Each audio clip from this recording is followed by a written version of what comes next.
Hello, good evening. Welcome to the regular trustee meeting for the Beavercreek Township. It's Monday, November 13th. It is 5 o'clock p.m. If everyone would stand for the pledge. I pledge allegiance to the flag of the United States of America and to the republic for which it stands, one nation, under God, indivisible, with liberty and justice for all. Thank you.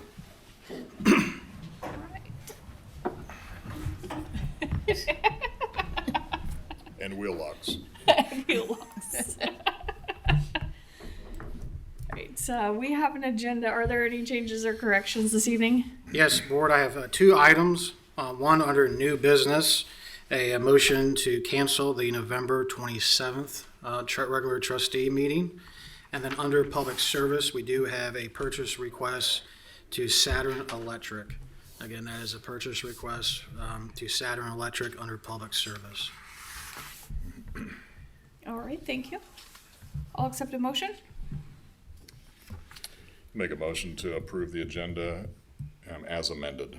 Second. Trustee Kretz, Yes. Trustee Wallace, Yes. Trustee Dean. Yes. And with that, Board, it was requested by our fiscal officer, Mr. Alex Zaharieff, to have excuse him from the board meeting this I'll make a evening. motion to excuse Mr. Zaharia from the board meeting. Second. Trustee Wallace, Yes. Trustee Kretz, Yes. Trustee Dean. Yes.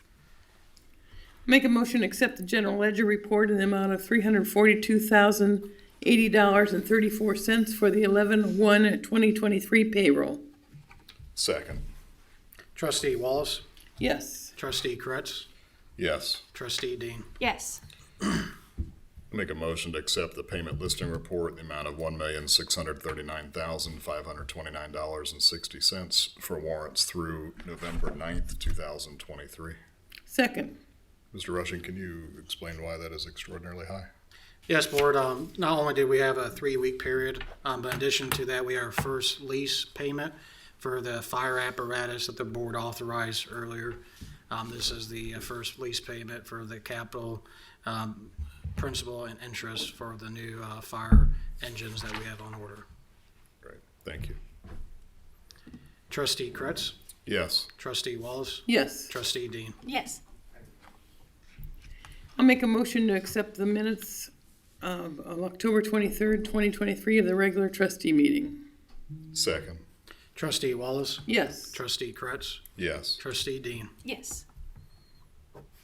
All right, thank you. Looks like we have a pre-scheduled speaker this evening. Mr. Ng.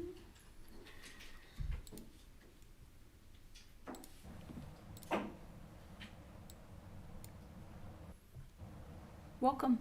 Oh, thank you. Appreciate the having me again, like every year, to speak before the trustees and township administrator. I just want to start off with, I appreciate the support that the township trustees have provided the task force over the last couple of years since I've been here. Let me start off. Is there... I'll advance it for you, just Okay, let me know. yeah. So just kind of going over the mission of the task force is to, we're looking at multi-felony, larger investigations, helping other agencies in Greene County. And we do a lot of community engagement and educational awareness presentations to every group in Greene County.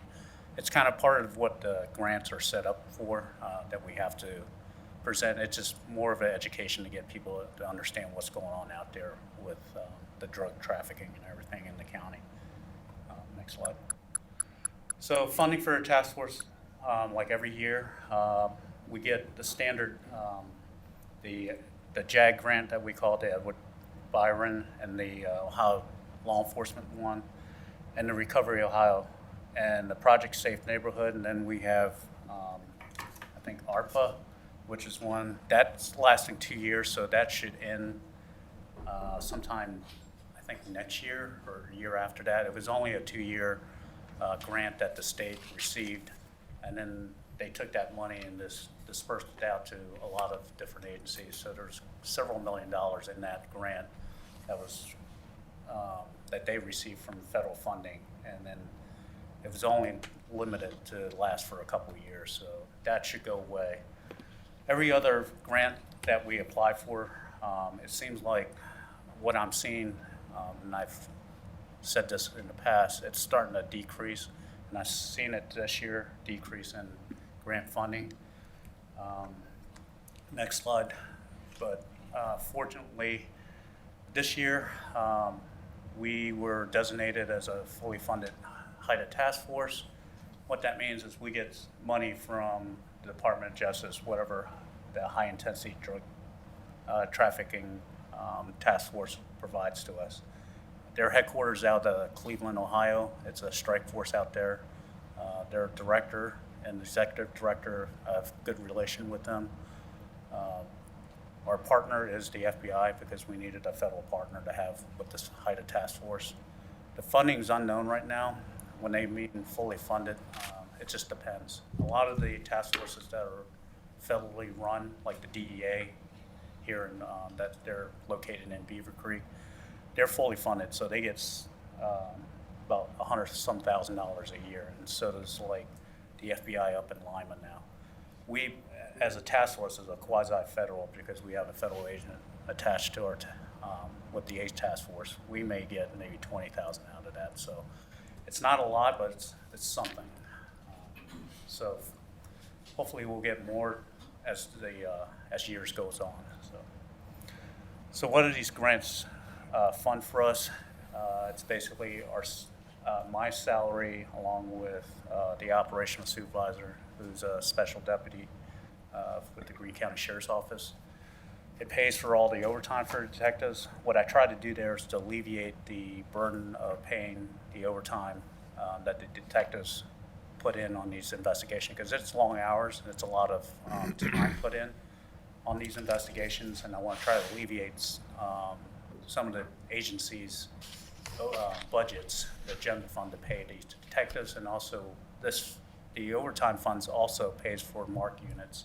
When we have Fairborn, the Sheriff's Office, or something on some of these interdictions that we do, or some of the search warrants, we need a couple of mark units. So we have them bill us, in a sense, to pay for their overtime, so it alleviates, so it doesn't hit their budget or some of their funding. But it pays for equipment, training, and anything that's travel related, because we have these narcotics training ongoing in the state or sometime out of state. We'll try to fund some of that through the grants. Next slide. The grant funding trend, like I said, it's reducing. It's not going up anytime soon with everything going on in the budget and the current environment. I don't see that going up anymore. Like I said, I'm starting to see a decrease in the funding of it. Without this funding, a lot of the task forces throughout Ohio would not be in existence, because that's how majority of the task forces are funded, through all grants, and that's how they exist anyway.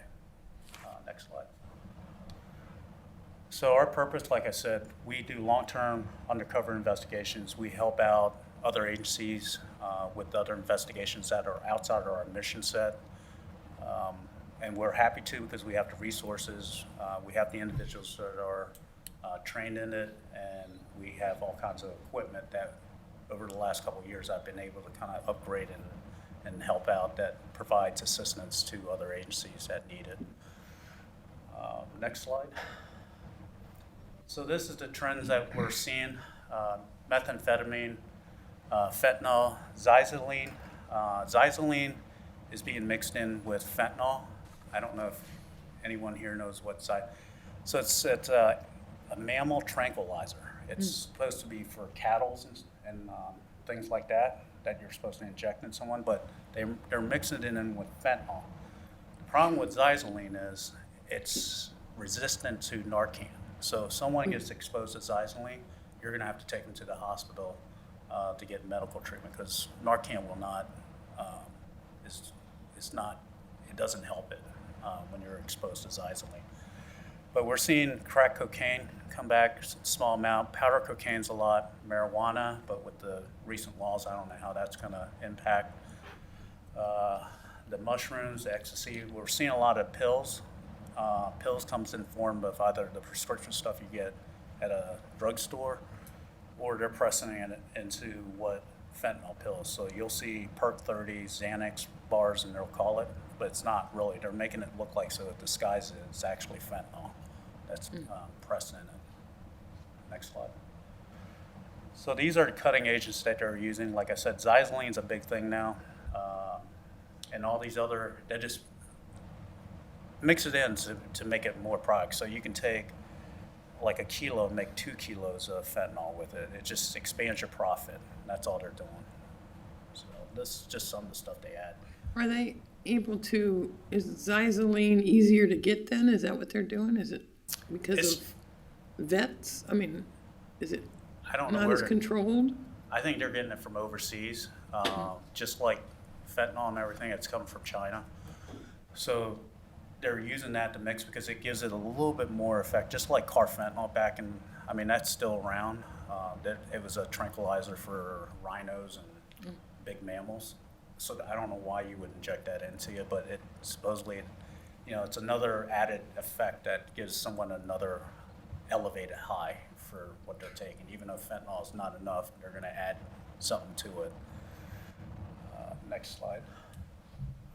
So these are 2 bills that I testified on at the State House.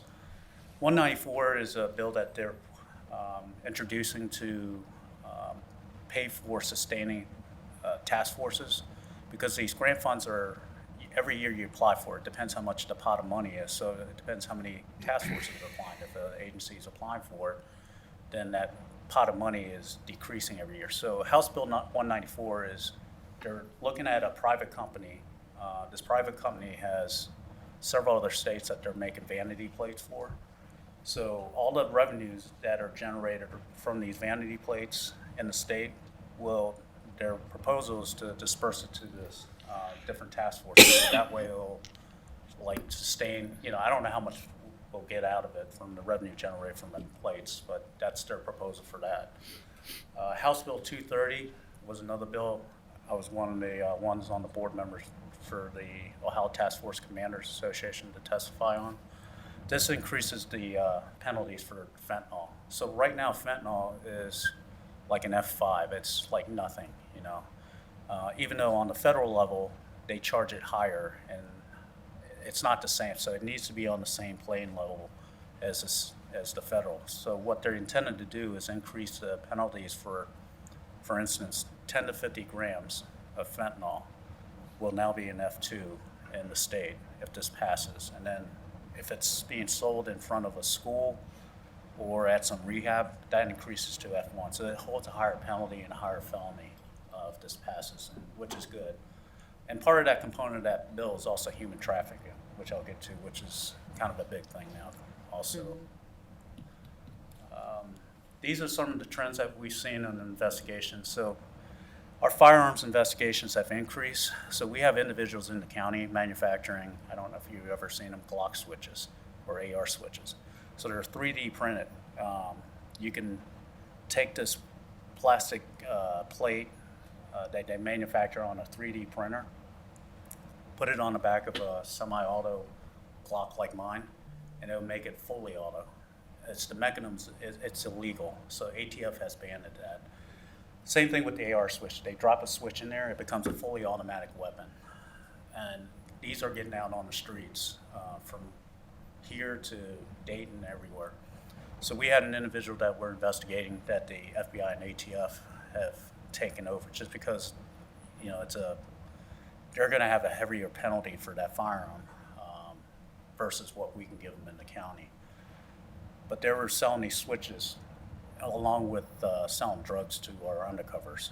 So these switches were getting out to all the communities out everywhere, wherever he decides to sell them to. And then those switches get attached to a gun, and then shooting happens. And then, people, innocent community members and, around the county gets hurt from this. So that's what we're seeing.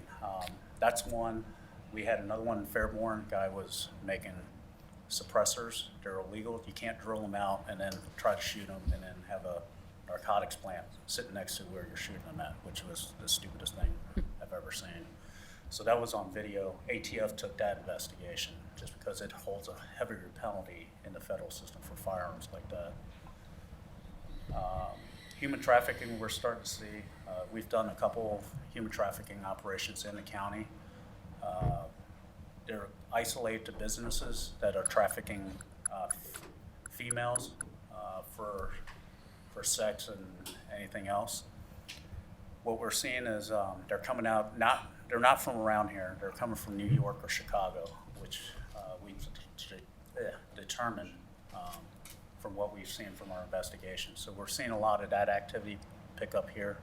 I know people are like, what's human trafficking? But it's people forced into, sex labor and other things. Overdoses for the county, for 2021, we had 188 overdoses and 47 overdose deaths in 2021. For 2022, I think I had the coroner send me something. I think we're at 37, so we've actually dropped a little bit from overdoses, which is good. I think the year in 2020 was 45, so we'll see what happens this year for 2023. But for 2022, it was 37 overdose deaths. So I'll just go into some of our cases. Like I said, we had several search warrants executed in Beavercreek and the city and township for 2022. We had the VIP stores, the vape stores, which was a joint investigation by the ACE Task Force, Warren County Drug Task Force, and the TCSU, the Tactical Crime Suppression Unit. It was two individuals, family related. They're selling these products to kids. THC is illegal. I don't know how it's changed, but they were also involved in money laundering, sending money back overseas. So we're kind of working on that with the federal side. I think the state attorney general's office is consolidating all three cases from all three jurisdictions. It just made sense just because it's so much. I think we did a search warrant back in May, hit about 20, 30 stores and their residents and their warehouses. So we were able to seize guns and other things. And then there was a part of the investigation that the FBI is taking, which is dealing with the money laundering aspect, but also dealing with some other child exploitation stuff that they found on people's phones. We did a couple interdictions on 35 this year in hotels that were trouble areas that we were told about. So we're continuing with that. We're going to continue with that because we're in a transient area on 675 and 75 and having the base close by and everything else. We did eradications this year with BCI. I think that's going to go away with the marijuana law passing, so I don't think we'll be doing that anymore with BCI like we've done in the past. So I just wanted to highlight, so like I said, we assist like some of the departments in the area. Like Beavercreek, they had a group that were undocumented. They're illegal in the country. So this group was going around robbing FedEx, UPS trucks of iPhones. So they would distract the drivers, and then two others would take the high value items off of it. So that incident occurred a couple months ago or a month ago in Beavercreek. We decided to help out. We helped out Beavercreek Police Department because we were trying to see if they'll come back, which they did. We ended up capturing all four of them. They're not from here. They're all illegal. This was not their first stop. They've hit multiple other states, New York, Maryland, Virginia, New Jersey. They came over the border from California to do this, and they were just robbing these drivers. So as a result of that, the investigation actually is now being taken over by the FBI because of the interstate theft of shipments of goods. So these four individuals are going to be charged. Their former charging or hearing will be on Thursday before a federal judge. Going on the next one, we had a group here which I did not know about. They were scamming elderly victims of money. One of the victims gave this group $270,000 in cash and gold ounce bars. So the FBI called, my old partner called me because it was a Cleveland investigation, white collar investigation, so they came down. Unbeknownst to me, they lived in the Beavercreek / Fairborn area, and they were regular individuals that were here, either studying or working, but they decided to do this. So they scammed a lot of elderly victims. Well, one of the victims came forward. They cooperated with the FBI, so they set up another cover operation, which entailed giving the individual money. This individual came down the Beavercreek area on a Friday night. Well, he met up with another group, and that group, they decided to take him down because they didn't want to lose that part of the money that was being tracked. In the course of that, the other car had $100,000 in cash in a bag plus all these gold coins, which I later found out they were like $2,000 an ounce. That was what the market value is. So they had 29 of these gold bars or something inside their bags or at their residence back in Beavercreek. So that's the kind of stuff we're seeing. I mean, from anything from drugs to scams to firearms transaction. We assisted also the county with a stolen identification at the dealership here. Recently, two of our detectives went inside. This group was out of Cincinnati. They're stealing cars. They've stolen 6 cars with identity. The bank had called the dealership. Dealership informed the county. County asked us to assist just because we have the individuals that look like normal, don't look like cops. So we did a sting operation and ended up, the individual signed the paperwork. Apparently he took someone's ID and opened up 10 different bank accounts. And he got approved for a couple of the dealership vehicles. So they were gonna go to Columbus and pick up 2 more cars. So these cars were like supercharged Hemi, Dodge Hellcats and stuff like that they were picking up. So with that, because of the multi-jurisdictional crimes that this individual did with other individuals, the FBI took it over recently because of the identity theft and the value of it. So those 2 individuals actually injured our 2 detectives. One of them ended up in the hospital just for a checkup, and then the other one got hurt pretty bad too. So they were pretty big guys on our task force, but this guy was a football player or something at one point. So a fight ensued inside the dealership. A tile got cracked, so the general manager they were pretty cooperative. So fortunately, these guys are going to be charged federally just because of the amount of money and the identity theft and how far it expands out. So these are statistics for 2022 and 2023. We had about over 103 indictments in 2022, 3 federal, and then as of October of this year, we're looking at 54 state, 2 federal. That's the amount of, you can read off the amount of drugs that we've seized from search warrants or interdictions for the year.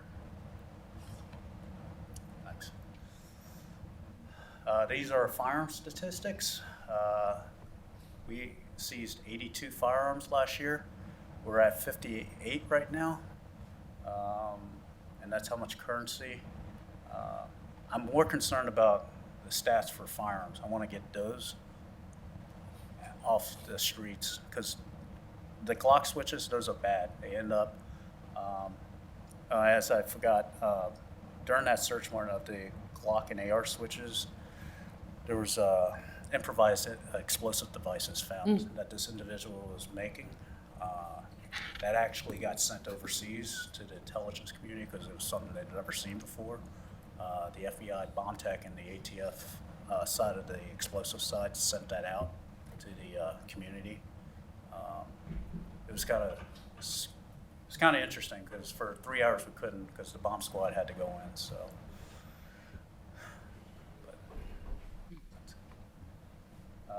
So you guys, the trustees and everyone, every year ask me what I need. So this year, I'm seeing if I can request mobile surveillance equipment. You're answering before we're asking. Okay. That's okay. So what I'm looking at is the mobile surveillance equipment that the task force, along with any other agency, can use. This device it's developed. It's a company here in Ohio. Two of the individuals that I've spoke to were former BCI agents, tech agents. They developed these cameras while they were there. So they've gone out after they're retired to start up a company to manufacture surveillance cameras that you can put in vehicles or standard structures to utilize to capture evidence that we need, or an agency that's trying to capture, stolen vehicles, someone that's coming up, stealing, whatever, a burglary or anything like that. So this device is around $11,000 for 2 cameras. The one is only $8,500, which I put in the PowerPoint. It's a very mobile device you can put in different vehicles that would help with investigation. It would also help, besides us, like I said, it would help the other agencies that are conducting investigations of anything from robberies to theft or anything like that, or stolen vehicles that they can sit. My only thing was that we GPS a car so we don't lose the $11,000 equipment and the car that we put it in. So.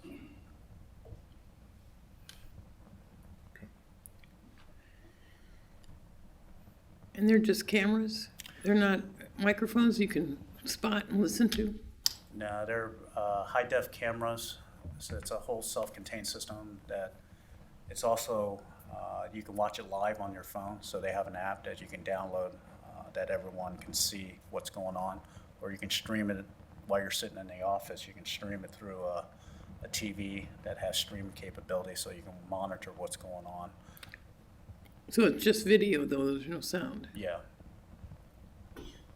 Why can't you get it with sound, too? Oh, that's a good question I can ask. I mean, wouldn't sound be better?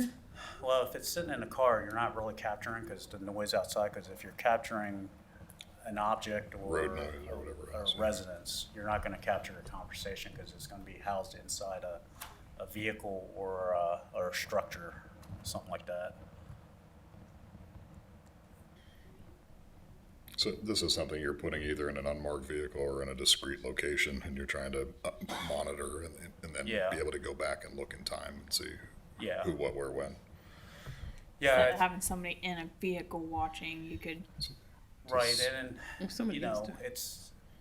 it's a little bit more, I guess, useful in a sense that we're not putting someone in a vehicle sitting that looks suspicious. Also, if it's 100 degrees, instead of running the car and someone's sitting there, you're sitting somewhere or at a location that's vehicles running, someone's gonna why has that car been sitting there running for like the last 3 hours?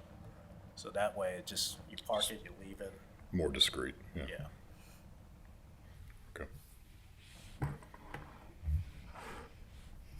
And Captain, I would assume a device like this, we could deploy it in the township, say, for thefts, the dealership along US 35, a Cadillac converter issues potentially.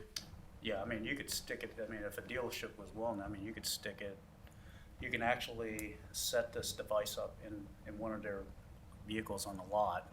Hopefully that's not the one that's getting stolen, but you can set it in some vehicle that monitors what's going on and captures, activity that's going on. Do you know, is there a software maintenance agreement or anything that goes with this? Is there a recurring cost? No, they've. It's one said time? Yeah, Okay. it's a one-time deal. Okay. And if something does go wrong, I mean, that would come out of the budget that we have. Sure. Okay. So then our sheriff could borrow it, or Oh, yeah. deputies can borrow it? Yeah. I mean, that's the whole purpose I was looking at, because it's another technology tool that anyone, I mean, we have a drone now that we've used for other agencies to help, see things. We have other equipment at our disposal that I've purchased over the year that are, minor, but they're helpful to the agencies conduct investigation or are looking for things Sure. or looking at someone or something. Does this have license plate recognition or not? No, but I believe they're looking at it, Okay. LPR, and that's one of the questions I did have for them to see, because they can integrate that with an LPR, which captures the license plate and it would record it. Right. So that system has a standalone laptop that they provide to you, so you don't inundate your servers or download Sure. because there's so much footage and so much memory Right. taking it. So that they provide a laptop for you, so you can download it separate from your home agency system without inundating all the memory. I would think in your line of work that would have benefit. So, Yeah. the LPR. Okay.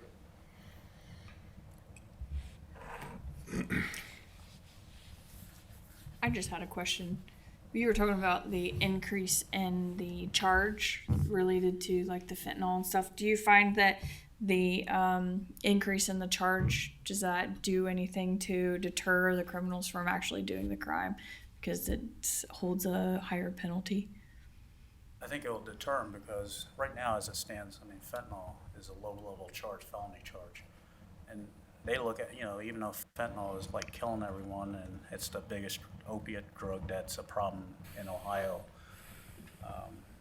if someone gets caught with fentanyl in the state of Ohio right now, they're getting pretty much a slap in the hand.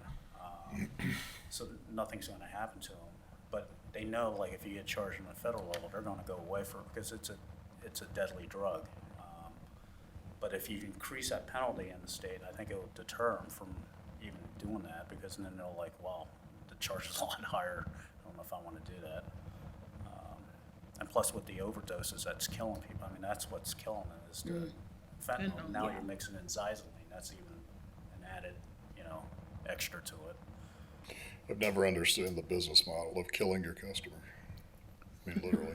Well, I think it's the customers that are asking for it, Right. to be honest, because they're looking for more of a high, or more an effect, like long lasting. So what they're doing is like adding any other product. I'm gonna Take a higher risk, Yeah. for a higher return. But the problem is, a lot of these individuals that I know that were distributing, or the main distributor traffickers in Dayton, they're dying from it because they're not chemists, and they're sitting there trying to mix fentanyl, xyloline, or fentanyl with cocaine, but they're not chemist mixture, and then they just sit there and then they end up dying from it, from their own product.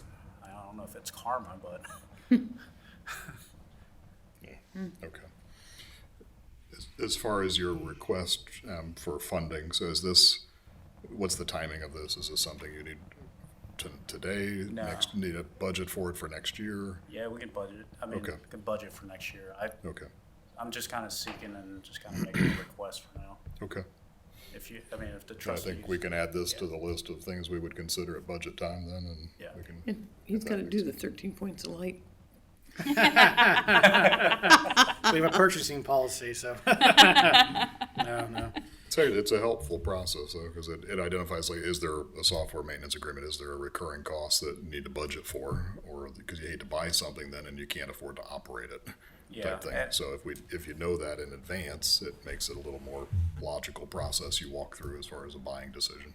Right. Or is it technology keep up with it, or do you have to, is it, after so many years, it's trash, Probably. I mean, like anything else, technology evolves every 5 to 7 years. I mean, Yeah, assume and 7 years from electronics now. are even shorter. Yeah, shelf life is like Yeah. 3 years. It's for a computer. So. but the value-added benefit of these cameras far outweigh, I guess, down the road the cost of it. I mean, yeah, technology costs a little bit for what we need, but Yeah. I guess the benefit that comes with it. We have a labor cost savings, and then you have, obviously, if you need to use discretion and not have someone sitting there or a vehicle running, that's things most people would not think of unless they're in your line of work. So do you, I mean, it seems like when you uncover some of these crimes, as you delve into the crime and it gets bigger, then it seems like you have to always hand it off to the feds. Do you get credit then for the initial surveillance and the first arrest, or do the feds always get all the credit on that? Since we're partnered with them, they give us, I mean, we do get the credit. And then the seizures that come with it from time, depending, you know, the money seizures from it. But that's on a kind of changing board too, because the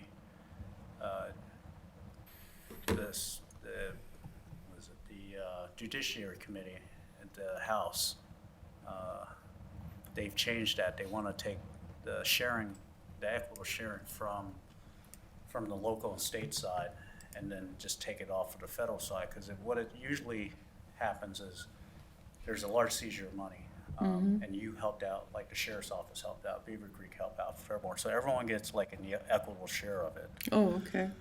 But the federal government takes, say, out 100%, they take 20%, that's what they take out of it. So then the 80% gets dispersed to all the agency. Now, the Judiciary Committee has voted to push this bill through to the House, saying that no longer will the federal government do equitable sharing. So they're giving, it used to be like if DOJ seized all the money, like DEA, ATF, or FBI, one of those agencies, they seize the money, it goes to DOJ. DOJ then disperses it through the agencies appropriately at the 80%. Well, now the proposal on that bill, it's called the FAIR Act, is all the money goes to the Treasury, and then it's up to the Secretary of the Treasury to decide if he or she wants to disperse that money or not. So then the thing with that is a lot of the agencies rely on that equitable sharing. Right. I can give you a good example. Montgomery County Sheriff's Office, the sheriff there, I know him pretty well, and he uses that equitable sharing. That money that they get, they buy their SWAT armor, all their equipment, the deputies' equipment there. That's all from equitable sharing from the federal side, because they have a large task force there with the Homeland Security, the Miami Valley task force there. So they get a lot of money seizure. So a lot of that money is utilized for equipment and other things for the departments.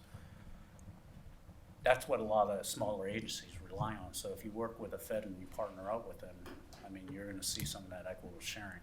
As it stands now, that bill is sitting at the House.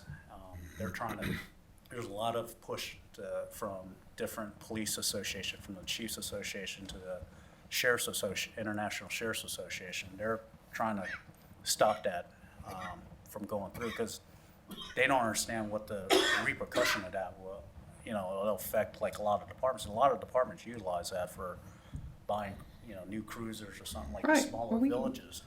Well, then what we should be doing is talking to our state reps to advise them not to support that bill. Yeah. Because we need the sharing for our canine, and we use for all other things in our township. I mean, we're getting sharing from the task force. So when we do a case, an investigation, we get money seizures from the FBI right now in DEA. Us as a task force, according to the policy from the DOJ, we don't get any of that sharing. We're prohibited from a task force. However, the money gets dispersed to the partnering agencies like the Sheriff's Office, Beavercreek, Prosecutor's Office, and Fairborn and Xenia. So all that money goes back to them. They can do however they want to do with it, and that's fine with us. I mean, we get the support from the partnership, from all the collaboration. But it hurts a lot of the other agencies that, like, say, Sugar Creek, that are not part of the collaboration, or Bellbrook, but they may help in the investigation. They get 10% of that money. That 10% of, $100,000 may help them out a long way, or, or $800,000 seizure. Sure. And to be clear, this is at the federal level? Yeah, this is the federal level. It's So the the Fair Congress. Act that they're pushing. It's a House bill that Jim Jordan signed off on. It passed 26 to 0. It passed the Judiciary Committee, so now it's sitting on the House floor. There's a lot of push to a lot of agencies, because they pushed it through without a lot of feedbacks. So a lot of the association, a lot of police agencies did not have any inkling of it. We were brought to the attention from the HIDA executive director. He's the one that brought it to our attention. And then I pushed it out to a lot of the Chiefs Association, and that started gaining some momentum into sending letters to your congressmen, to your senators. I know a couple of the chiefs have already spoke to, like, J.D. Vance, Sherrod Brown, and Mike Turner. So I don't think a lot of them were aware of this bill that was being pushed and what repercussions it's going to have. Well, we can give more pressure, though. I mean, if the word is out, then we need to keep passing the word out to a lot of people so that we can get more pressure on that. Well, it hurts the feds too, because they rely, 80% of most of the task forces are staff with local department. Local, Yeah. Without that local Participation. Personnel, participation, because a lot of the investigations, or even a lot of the information, or a lot of the individuals that want to work, that want to help out with, the investigations, they're all It comes started from the local levels Yeah, it's first. not I know that. Well, at some point you have to ask them, and what problem were they trying to solve, and who's benefiting from the solution they came up with. Oh, So, I know why they were doing it. right. So, yep, I understand. Okay. Thank you. Well, thank you very much for your Thanks for coming presentation. in. Appreciate you being here again. It's Yep. always great to see you. Yep, good to see you. And Captain, for your information, we do have our budget workshop on December the 11th. Okay. So we'll work with the budget we have to see where we can support, but we Okay. definitely appreciate it. Appreciate it very much. Thanks. Thank Be safe. you. Okay. Are there any citizens in the audience that have a desire to come up and speak to us? You have 3 minutes. Or applicants for scholarships. No. Come on. Here's your time. It's your don't be You can- bashful. You can tell everybody about what you're doing. Yeah. Okay. You have to come up You to have the to come up. microphone. Come up and give us your name and address, and then tell us about what you got going on. My name's Anna Marashini. I'm from Fairborn, but I go to Beavercreek High School. So I'm signing up for the Ohio Township Association Scholarship. I'm a senior at the Beavercreek High School, I should say. Essentially I have to come to one of these meetings, and then I have to get this form signed by you guys that I attended. And then I have to write an essay about either like a community organization I'm a part of, or like something similar to that. So this is like the first step. So yeah, What do you want to be when you grow up? mechanical engineer. That's very specific. Yeah. Broad range. I'm open to anything, I guess.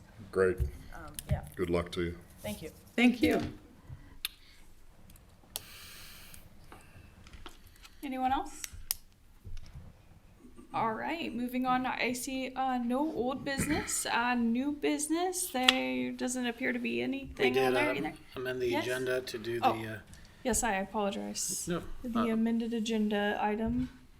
and board, as it has been sort of tradition in previous years, we are recommending that we cancel the meeting directly after Thanksgiving, which is on Monday, November the 27th. So before you is a drafted motion to do that, if such inclined. I did communicate this to the department heads, and they're aware. Clearly, if there is an emergency or something that needs to be tended to, we could always reconvene that meeting and put a public notice out that we are actually meeting that date. But as of right now, we don't have any anticipation to utilize that date. Okay. Thank you. I'll make a motion to cancel November 27, 2023 regular trustee meeting. Second. Trustee Kretz? Yes. Trustee Wallace? Yes. Trustee Dean? Yes. Thank you. Thank you. And with that, I will turn it over to Mr. Rushing for the staff reports. Thank you, Board. First, we have Sheriff's Office. Before you is the monthly report. And here is Sergeant Kessel to answer any questions or provide any points of awareness. Good evening, Board. I'm here to answer any questions you may have. I didn't have any questions. Anyone else? Well, I noticed last night on the news, one of our businesses on 35 was complaining about the closure of their business tonight and tomorrow morning because of some of the 35 construction. And I was wondering if some of those businesses it's probably nice to have them slowed down a little bit based on the history that we've had in the past. And I'm wondering how that history is going. I'm not aware of which businesses are affected by the closures. Oh. You're saying it'd be nice to have the business slow down or nice to have the traffic slow down? No, I think the slowdown into business, I think they were pretty active in certain trafficking kind of situations. I see. Yeah, not aware Right, of yeah, any sure. complaints that wasn't passed on to me. Okay, so are you working with the task force at this time? Am I working with them? Yeah. I have meetings with Captain Ing regularly. He's been great with assisting with, of course, that call he was talking about concerning the dealership and that the theft complaint. We've borrowed equipment from them. They've been wonderful. They always assist. Great. Anything we may need, always quickly answer the phone and help us out. Good. So we're planning on the first quarter of '24 to work out a schedule for interdiction with Deputy Kraft and K9 Maverick. We'd love to do that on 35. I think it's just a great thing to the corridor, Good. multi-agency. Kudos to your dispatch and to your folks. As far as I actually called them today, I had an individual walk up to my vehicle and I thought I was going to get shot in the face at Traybine and Hilltop. And so, Yeah, I actually did speak with that individual. He's a little different, but he finally made his way out of the township. yeah. So So, but I appreciate they were right on it. So thank you. they do a great job. I appreciate that. Thank you. All right. And Thank I you. didn't know them. Normally I know people that want to do that, but that's. Thank you, though. Be safe. Thank you. Thank you, Board. We'll move on to Human Resources. We do have one action item, and that is a new policy for your consideration. Effective this June of this year, the federal Congress enacted the new Federal Pregnant Workers Fairness Act. This is essentially furthers and clarifies the rights and responsibilities of the employee and employer in regards to pregnancy disability issues. This policy would satisfy and meet our requirements for this federal act. Particularly, this act would allow a pathway for what we would call project-based work for individuals that may be employed by the township that are pregnant, to allow them the ability to continue in a different capacity other than their direct job essential duties. And with that, will also provide what we refer to as a non-work related light duty, so to speak, for these pregnancy issues. This Pregnancy Workers Fairness Act does stipulate several of these items that we have to follow, which are very similar to that of the ADA and Family Medical Leave Act in regards to interaction with the employee, the interactive process, engaging the employee, ensuring that we can provide reasonable accommodations. What's particular to note about this policy is that it does provide that project-based work, so we would engage with each department of that employee to see if there are project-based work items that that employee can engage in. And then with that, if upon agreement of that project-based work with the employee, they can be placed in a different work setting so that they can continue to be productive employees for the township, but also keeps in mind the safety of not only their health, but also the child or children in which they're bearing as well. This has been reviewed not only by our general legal counsel, but also our labor legal counsel. In addition, it was also reviewed by our risk management manager through OTARMA, or property liability insurance.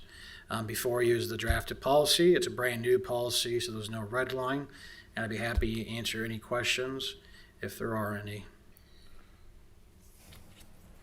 On page 48 of 97 of the packet, you've got section 4.5, and it says take time off to recover from childbirth. Is that in addition to or in overlay with FMLA?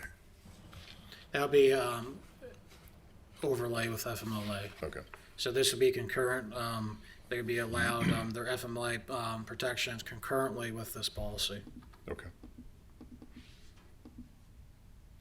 I just want to say I think you did a pretty good job on putting this all together and addressing this issue.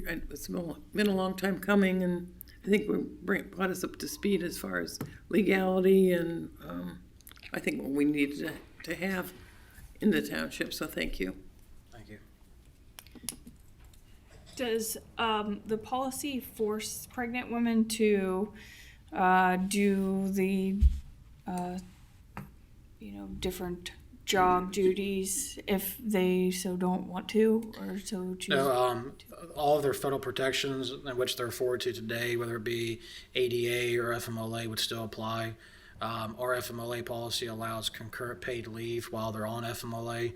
So if they choose to go on FMLA upon certification from their physician, they can utilize any paid time off they would have concurrent with that. So no, this does not force it. This just now provides another avenue yet to, again, provide another reasonable accommodation to the employee. But if they wanted to continue their normal job description, would that allow for that? Until such time we believe there is an inability for them to perform that duty, and also their physician to make sure they can provide those functions. Thank you. There's a sample motion on page 49. I move to adopt motion number 2023113-HR-A, the Pregnant Workers Fairness Act policy as presented. Second. Trustee Wallace, Yes. Trustee Kretz, Yes. Trustee Dean. Yes. Thank you.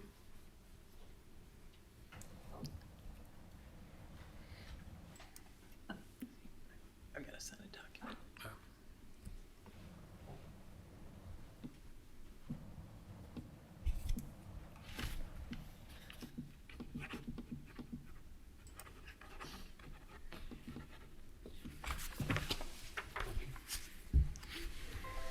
Thank you, Board. Next, we'll move on to Community Development and Risk. And we have our Community Development and Risk Administrator and Fire Marshal, Mr. Randy Grogan, present the monthly report. Hello. Evening, hi.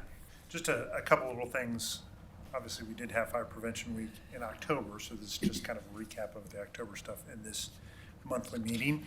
And this is just an estimate. I think we had about 500 public education and informational interactions with the public, even though there were many more people than that. But that was just kind of a general summary of it. And again, great, well attended. Appreciate all the agencies that came out and helped us, including the Sheriff's Office and Care Flight and various things. And again, great communication with the city to coordinate that, this event and the Tri-Truck on the same day.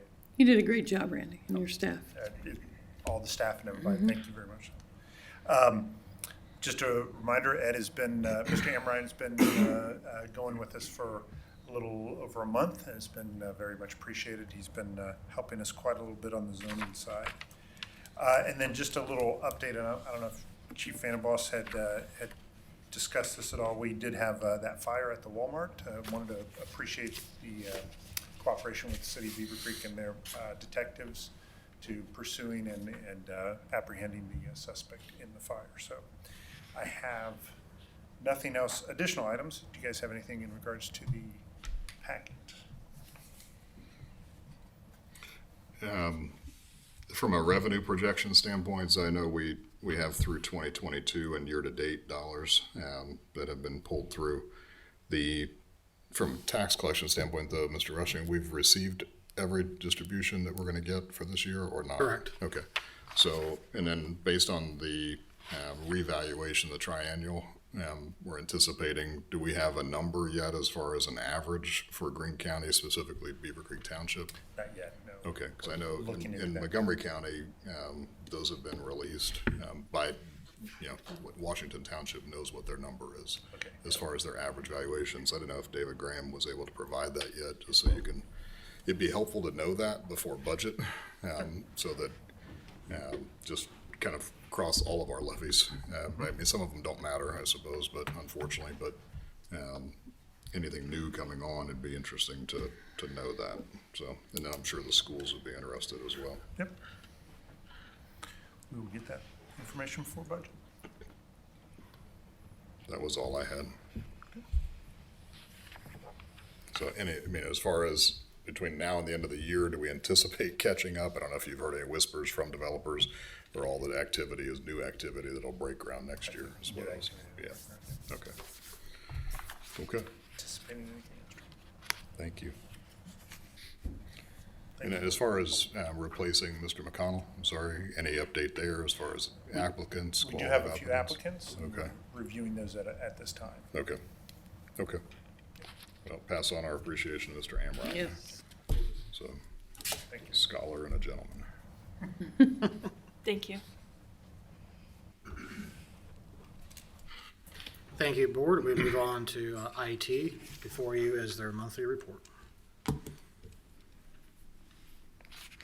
I have no questions. I had none. City of Huber Heights got hit pretty hard as far as an IT. I don't know if we have, if there's any lessons we can learn from whatever failed in Huber from an IT perspective. If we can maybe have Paragon just take a look at that and make sure that we're covered. I know if you're trying to get a zoning permit through, it's about a 3-week delay now. Oh, wow. So I'll pass that along as a case study. We can look towards Huber's. just something that some they best can do a examples. lessons learned, talk to their folks and find out so we can avoid the same problem. Good point.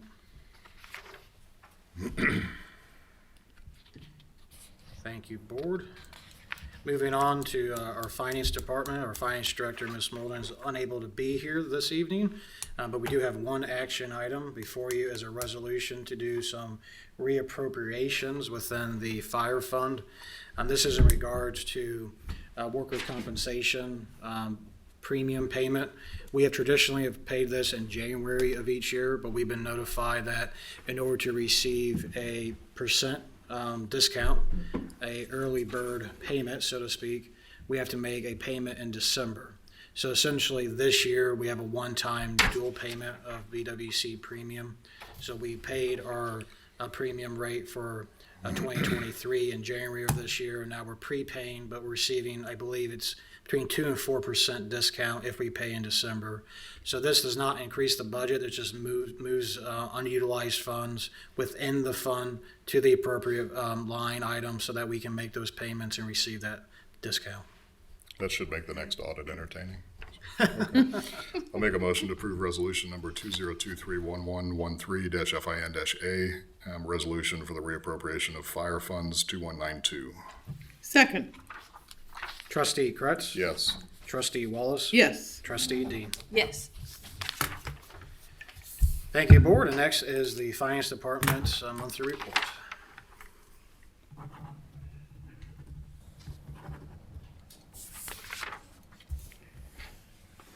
I had no questions.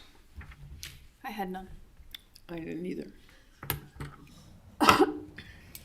Thank you, Board. Moving on to our Public Service Department. I'll present our Deputy Public Service Director, Mr. John Schroeder, who I believe has a few action items. Good evening, Board. Good evening. We do have a few action items. First up is our surplus equipment resolution.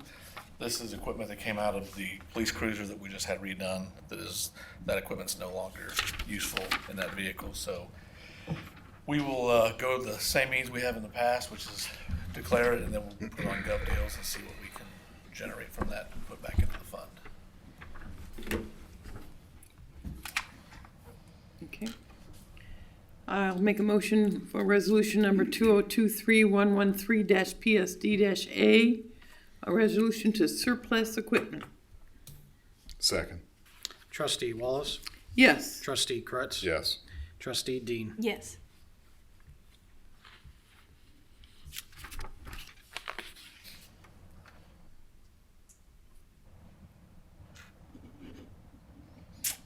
Yeah, I think we also, here's the monthly report. I don't, if you guys have any questions, I can answer that. Then we have a couple action items behind that, I believe. I'm sorry. All good. Yeah, she put What did the sheriff's cruiser go for on Gov Deals? On Gov Deals, that one went for, I think, a little over 6,000, Okay. which actually, so in that process, we put it out.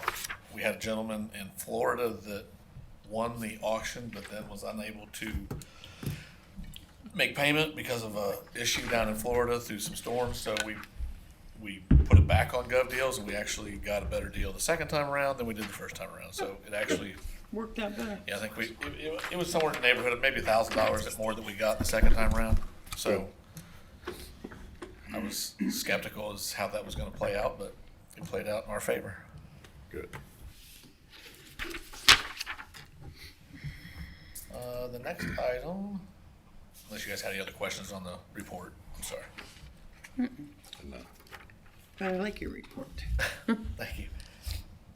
This one here, this is kind of joint effort. This is Choice One Engineering. So when we came to you guys originally for the parking lot project, you guys gave a certain dollar amount. When we got our estimate back from the second round, it was more. I can't remember if Mr. Rushing has that number of the actual increase that we need to take it to. It's an additional cost of $1,350. And if the board recalls, this is the library project that we're doing. We done essentially the trial run for the new traffic delineation to ensure that when they enter in the parking lot, they make a right-hand turn with a T, essentially island. The library has been very supportive of that new traffic flow. We have been able to reduce significant costs based off of the original proposal back in May. So even though the motion back in May for this purchase order, it actually, even though it was less cost, the overall project scope did not include the design. So we would have to have amended the quote if we went forward with that initial cost. So this, even though it's a more total cost, the actual project scope includes the design. So the cost per item is actually reduced from the original quote back in May. So in order to satisfy that additional cost, we do need to amend the purchase order by $1,350 for a total of $12,850. So that way Choice One can do the engineering of that parking lot. And then in the 2024 budget, we will include the actual capital expenditure to make that library project traffic flow complete. Did they provide an engineer's estimate of cost for the actual construction? They did not, no. Okay. So that's something you can normally ask for, is them to provide an estimate of cost. And so you understand that the design may be $1,000 or $1,300 to add the design into the project scope, we'll call it. But if it's a $100,000 project, are we gonna build it?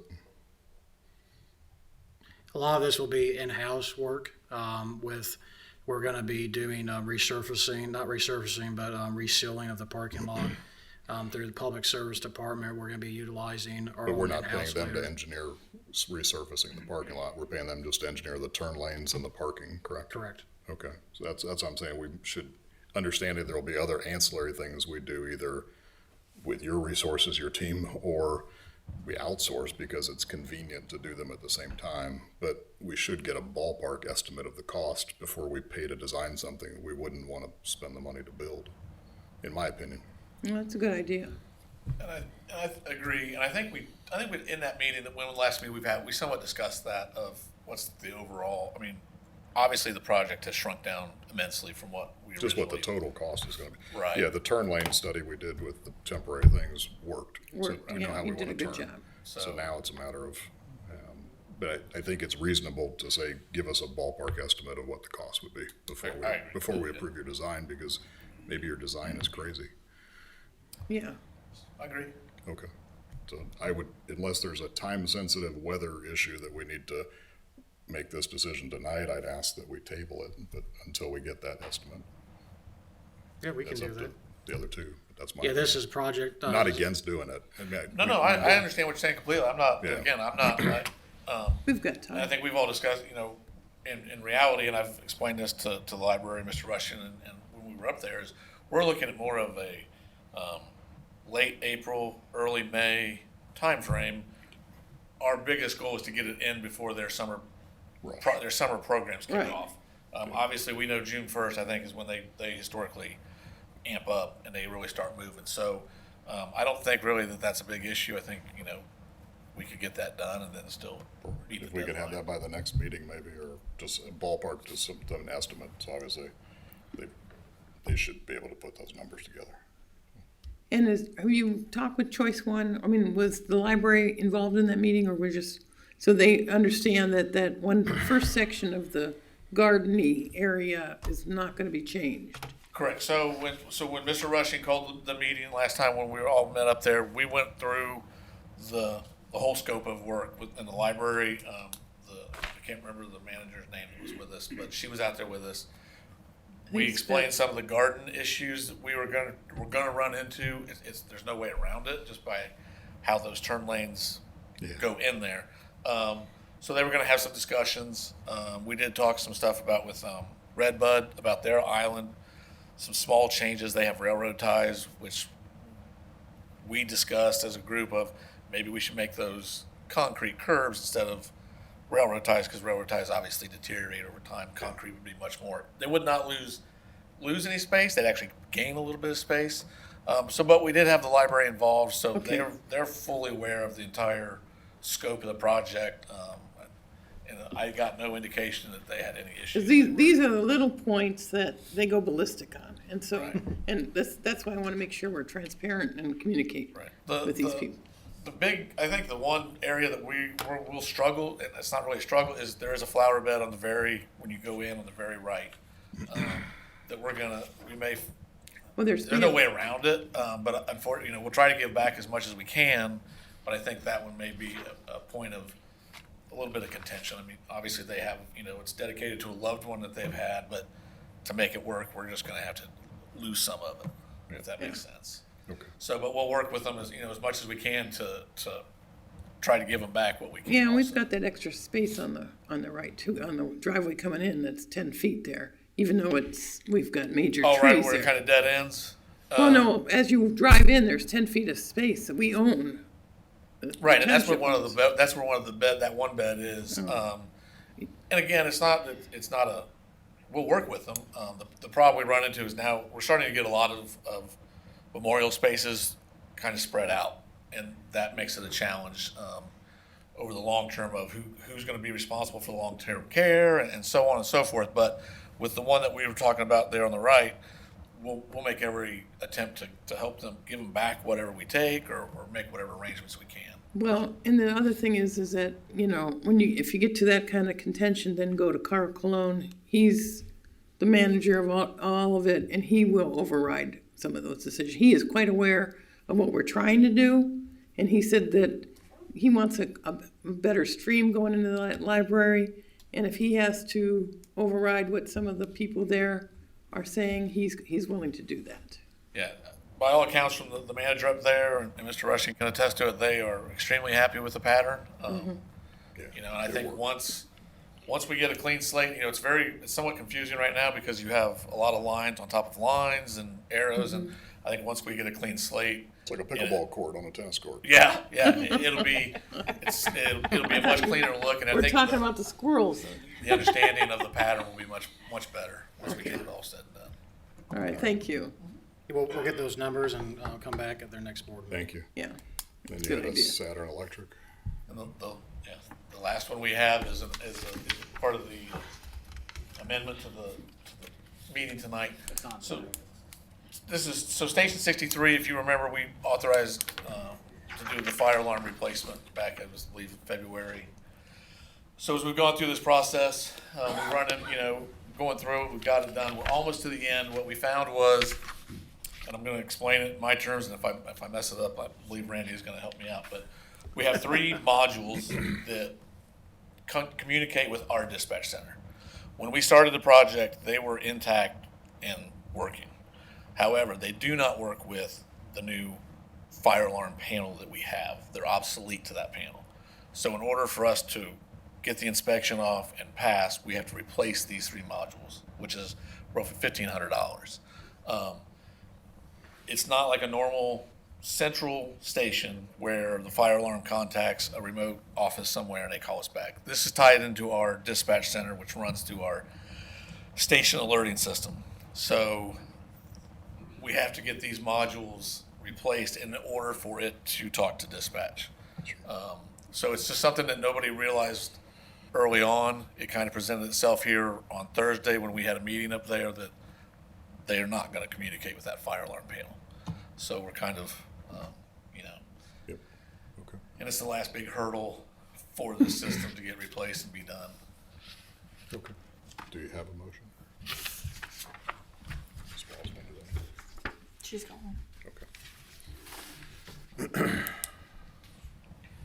I'll make a motion, 2023-1113-PSD-C. I move to adjust PO number 2023-0023 from $29,250 to $30,750 and allow the township administrator, and authorize the township administrator to sign for the board. Second. Trustee Kretz, Yes, trustee Wallace, Yes. trustee Dean. Yes. Thank you, board. thank you. Thank you. One more, just comment for you, and I don't know which one of you will get the phone call, so I passed on. It's a Could good. be anybody. It's a good phone call, so. No, so the Washington Township Centerville Library System essentially will be calling one of you. I gave them your information and I passed on your name as well. And it's just because they have a building where they could benefit from the Rhino coat that I'd recommended for the library. We did, and we ended up doing that, then we did a second building. So they have the same exact problem on a building, and so they were wanting to be able to talk to somebody from a technical perspective to make sure that it was a solution that we were happy with, content with, if we had any problems from a service level standpoint or anything else. So I shared your contact info. Okay. Okay. Thank you. Yeah, thanks.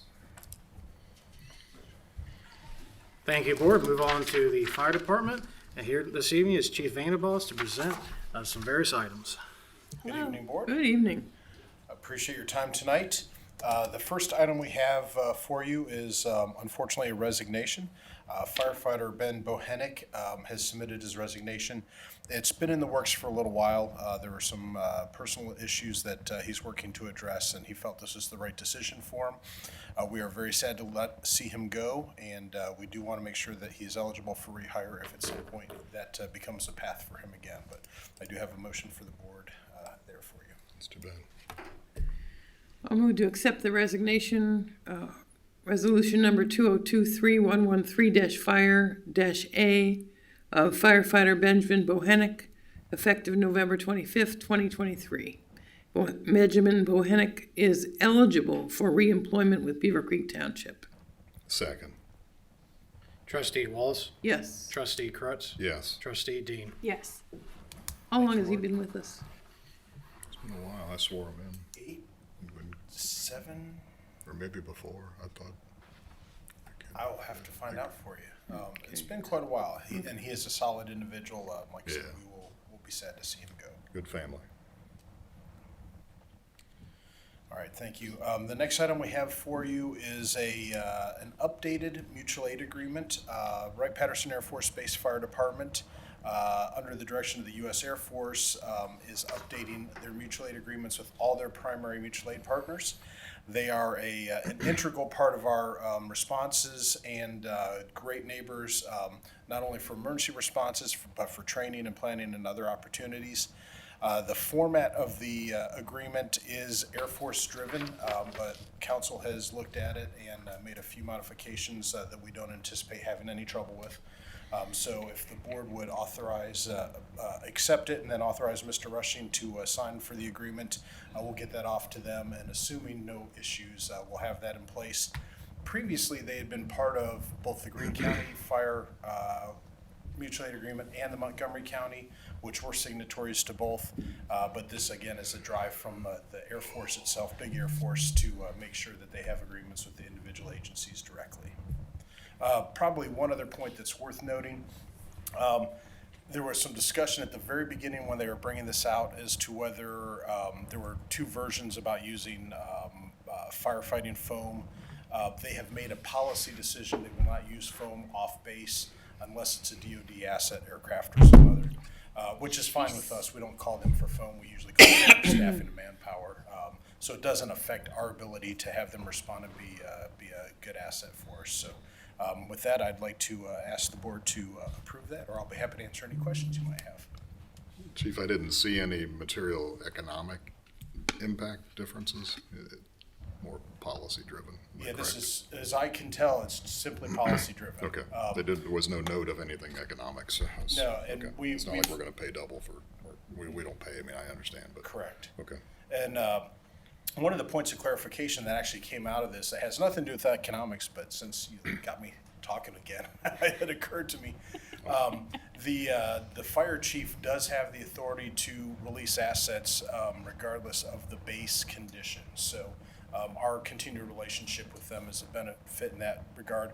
They may ask us on base in case of some sort of natural disaster, or they have the opportunity potentially to come off if the base is not otherwise affected. So our relationship with the fire chief is a critical one there. It's not necessarily directly through the base commander. We do have access to the chief for those decisions.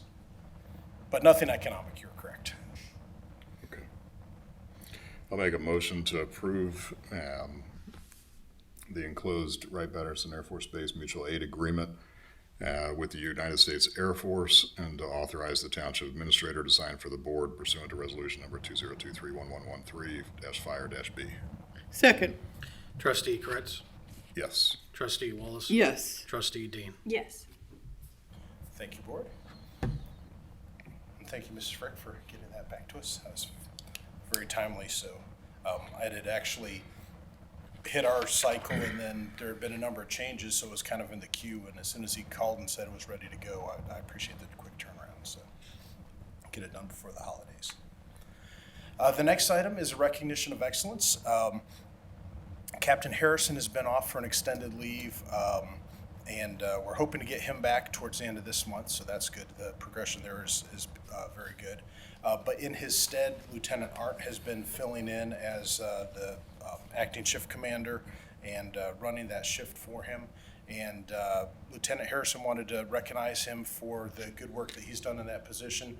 And coincidentally, actually, and it was good timing, I had heard from a number of the chiefs similar comments that Lieutenant Art's been doing very well in that position. So you have the write-up there, and just wanted to make sure that we recognized him for the excellent work riding up and doing the additional tasks, and doing very well. Great attitude, attention to detail, dealing with a number of difficult situations, including stressful calls, and he's done great with that. So just wanted to make sure that the board was aware that you have good people doing good work, and in this case, Lieutenant Art is deserving of recognition.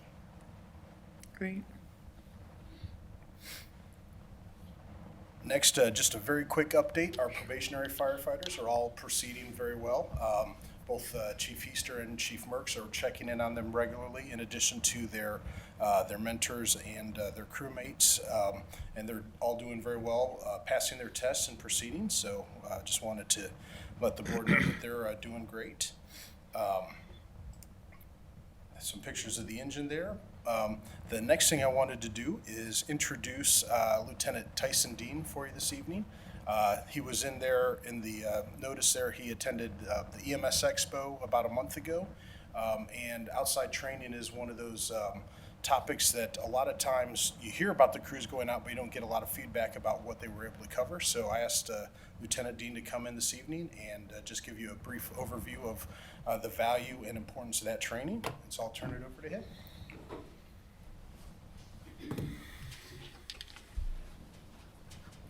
Good evening, board. First, thanks to the Chief Annenboss and thanks to the board for allowing me to come here and speak to you about the great things that we're doing in the EMS division. One of the primary things that I do outside of managing the company is that I oversee the operations of the EMS division, which is one of the primary missions of the fire department and encompasses over 80% of our run volume.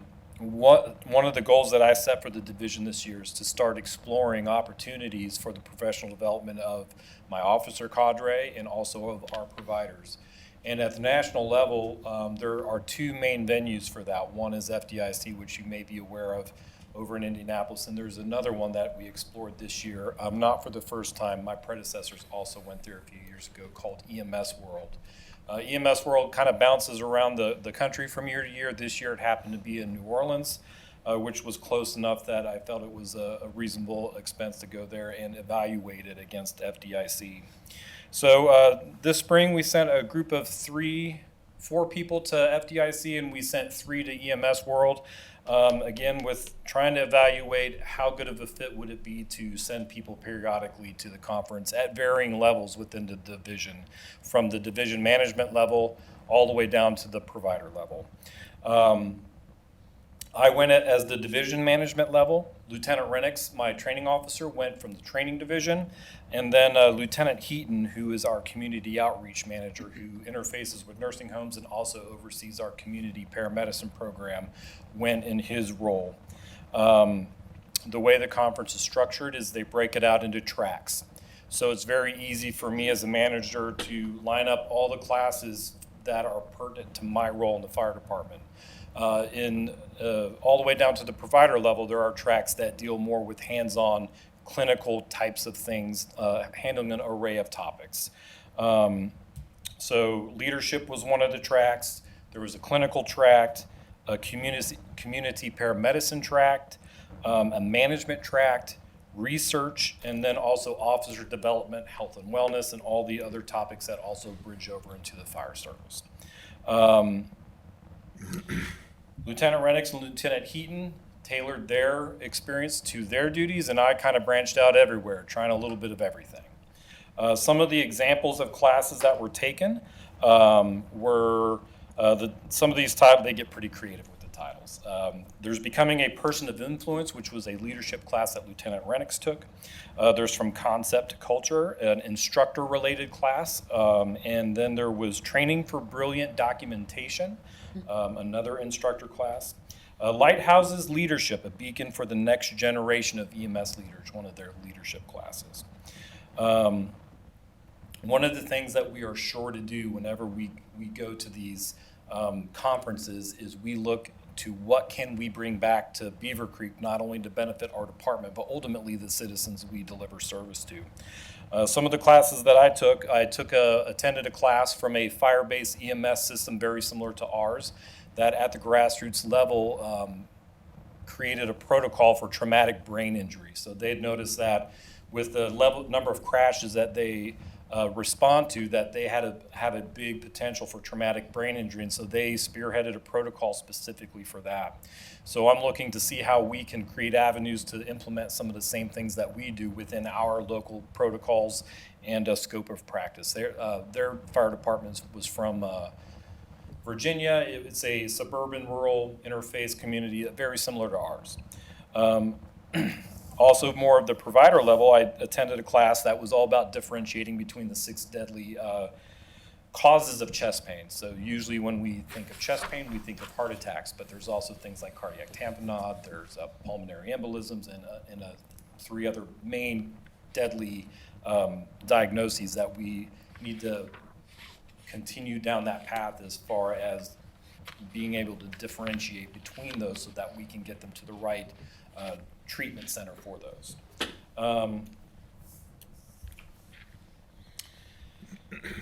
I also attended a class more towards what I'm involved with at work, where there are agencies that have customer satisfaction surveys. So they take a segment of the calls that they go on a monthly or quarterly basis, and they take a segment and they send out little postcards with QR codes that they can go and give feedback on how they felt that we did on their call for service.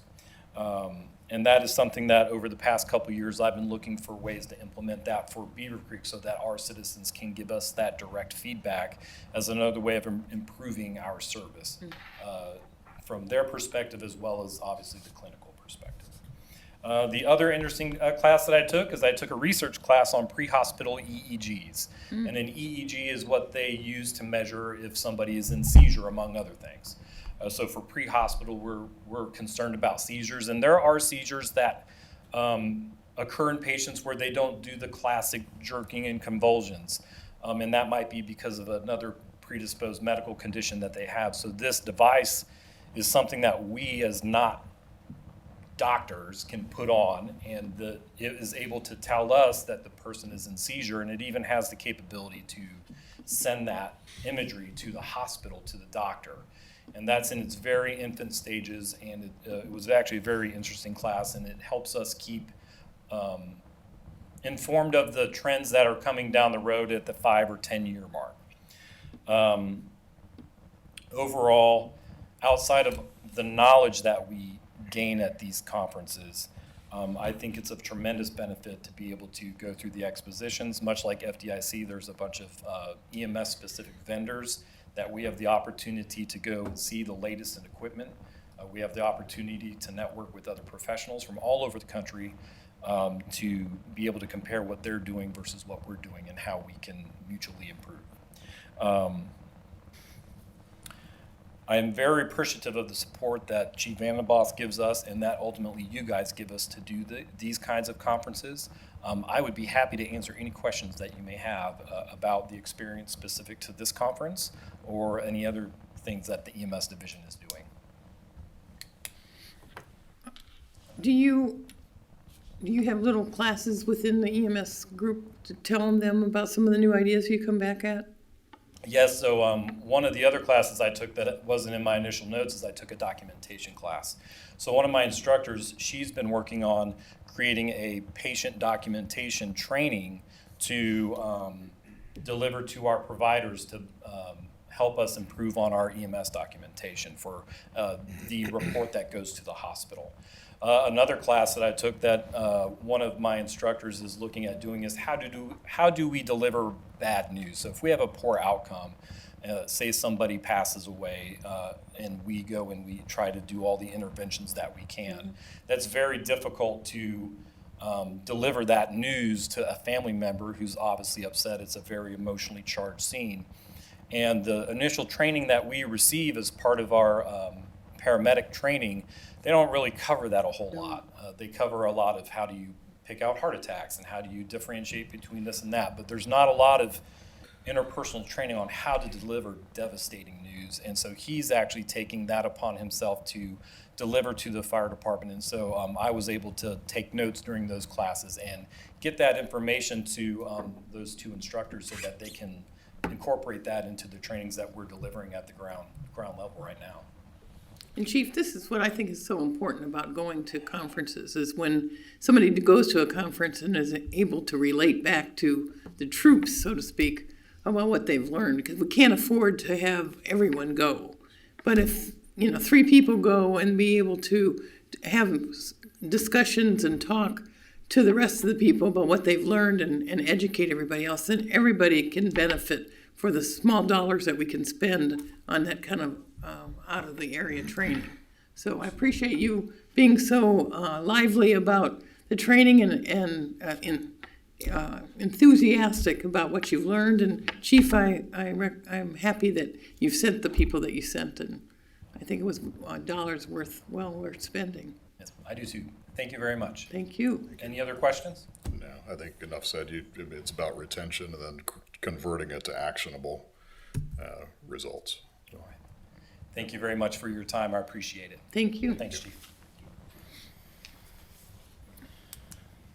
Just a couple thoughts as he was speaking that came up. One is he left off what is going to be another big impact item with the board here shortly, and that is as part of EMS committee, he is in the process of finishing a new medic spec. This will be a fundamental shift in how we purchase and run medics. It's going to a different chassis and different box size and a number of things like that.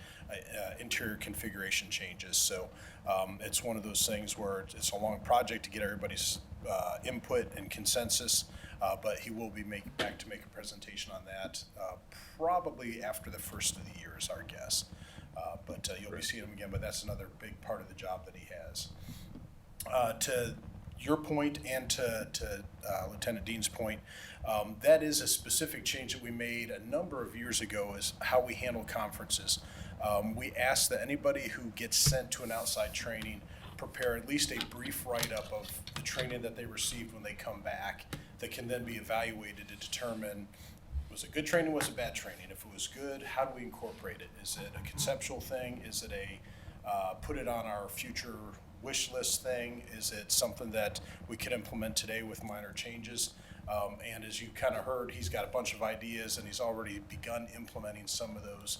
And so that's been an important mind shift that we've had in the past, long past, thank goodness.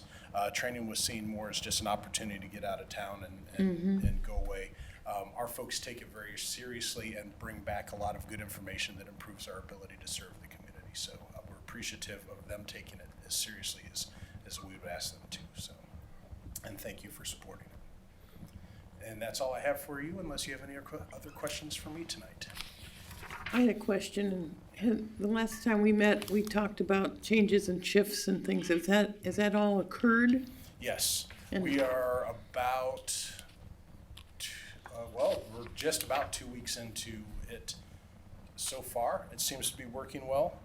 We have a 3-month formal review that we'll be doing, but yeah, we can give you continued updates. And you'll actually probably see some more of our staff presenting at the meetings to give you some kind of more in-depth ideas about how things are going.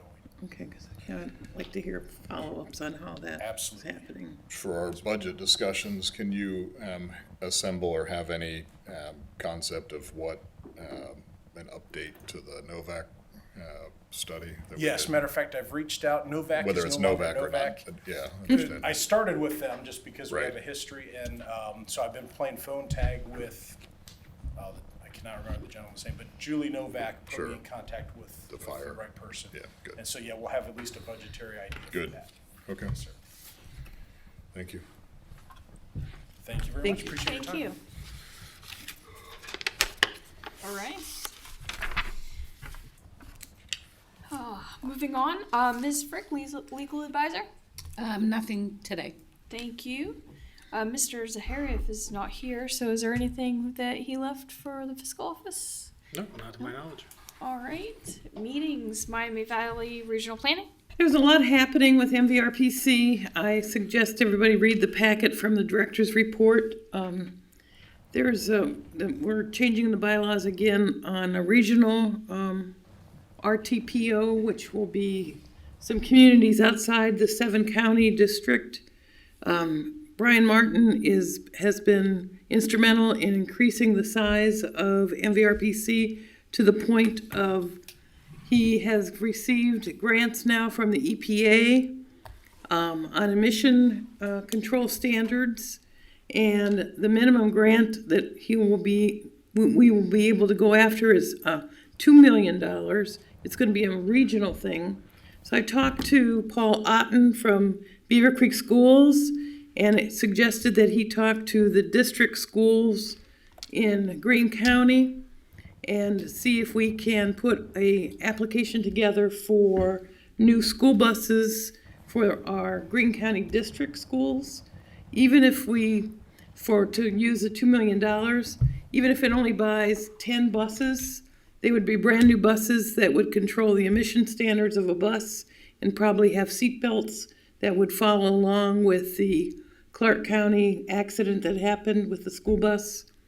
And so that would be a start on providing school buses, newer school buses in our Greene County area. And then the grants would be available in the next 4 years with a total opportunity of $200 million. And so I'm going to try to spearhead that investment for our county. So a lot's happening, and encourage participation of any kind we can in MVRPC, as far as there's a lot of money on the table that we need to go after. That's the end of my report. Thank you. TAC. The agenda's in your packet with community development risk, and I think the next meeting is November 16th, or Thursday. Thank you. Regional Planning and Coordination Commission of Greene County. Nothing to report this cycle. Be at the next meeting we'll have a report. Thank you. The District Advisory Council, there was a health department meeting on the first Thursday of November. Mr. Rushing provided a agenda in the folder. If you want to check that out. There's nothing for Greene County, or nothing for Beavercreek Township, I apologize. School Superintendent, City Manager. No report. I have a meeting 2.5 weeks from today. Thank you.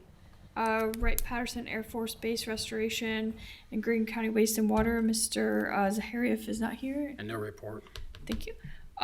Greene County Township Association. We have our meeting next Tuesday at the Emerge Center. The sponsors will be Greene County Library and Greene County Community Foundation. 6:30. No RSVP required. Okay. And investment oversight. Nothing to report other than just the routine. Watching Fed rates and what is anticipated to happen, it's no different than what I've said at the last 2 or 3 meetings, which is to stay as long as we can on the 5-year max as far as, and to maximize commercial paper. The one thing, Mr. Rushing, if you can connect with Mr. Zaharieff on, is to confirm where Huntington is buying our commercial paper. My understanding is they're buying it from Morgan Stanley, which means then we're not necessarily getting the full benefit of the yield. So it might want to maybe have a discussion with that. It more a matter of just to make sure, and perhaps they're buying it at a discount that we would not be able to buy it at, and therefore the pass-through, the yield is the same. Sure. If that's the case, great. But if we're paying a premium or a markup, then we might want to just discuss whatever they're doing. So, but my understanding is Huntington buys their commercial paper from Morgan Stanley. So if that's not true, then I'd like to know that. Okay. And board, if I may, before we adjourn to executive session, I just want to publicly state our condolences to Mr. John Deal. He passed away about 10 days ago. As you all know, Mr. Deal, owner of Deal's Landscaping, one of the oldest continuously running family business within Beavercreek, having opened in 1940. Mr. Deal was a volunteer firefighter at the age of 21, served 20 years within the fire department, and then in 1984 was appointed as township trustee, in which he served for over 21 years. So on behalf of Beavercreek Township and publicly, just want to send our condolences to Mr. John Deal and his family. Thank you. Thank you. With that, board, we do have a couple of motions to go into executive session. I would recommend after we move into executive session, we take maybe a 5-minute recess and regroup after that point.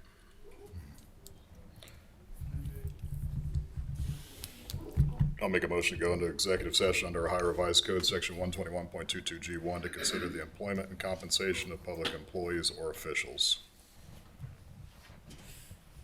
I'll do the next one too. You Oh, could just- second. yeah. Trustee Kretz, Yes. Trustee Wallace, Yes. Trustee Dean, Yes. and then the second motion, please. I make a motion to go into executive session under Ohio Revised Code 121.22G8 to consider confidential information related to the marketing plans, specific business strategy, production techniques, trade secrets, or personal financial statements of an applicant for economic development assistance. The executive session is necessary to protect the interest of the applicant or the possible investment or expenditure of public funds to be made in connection with the economic development project. Second. Trustee Wallace, Yes. Trustee Dean, Yes. Trustee Kretz. Abstain.